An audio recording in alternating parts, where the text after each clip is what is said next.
Lockdown दरम्यान राज्यातील मद्याची दुकाने बंद करण्यात आली आहे। यातच मद्याची दुकाने बंद असल्यामुळे तळीरामाची चांगलीच फजिती होत आहे। नेमका याच संधीचा फायदा घेत ग्रामीण भागात मोठ्या प्रमाणात गावठी दारूचा महापूर वाहू लागला आहे। याबाबतची गुप्त माहिती राज्य उत्पादक शुल्क मोर्शी विभागाच्या कारवाईत 2 लाख रुपयाची गावठी दारू तर इतर साहित्य जप्त करण्यात आलं आहे।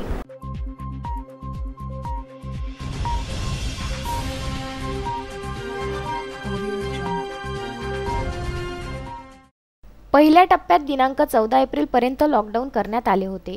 परत हे लॉकडाऊन दिनांक 3 मे पर्यंत वाढविण्यात आले आहे।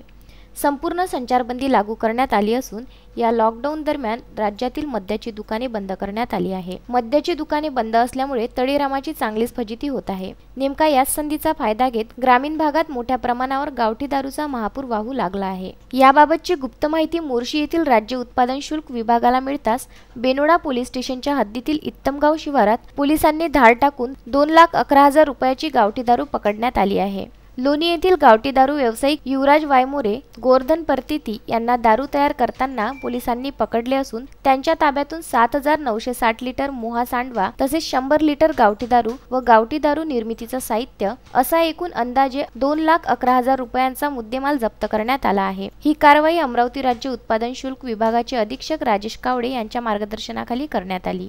संजय गारपवार, विदर्भ न्यूज, मोर्शी।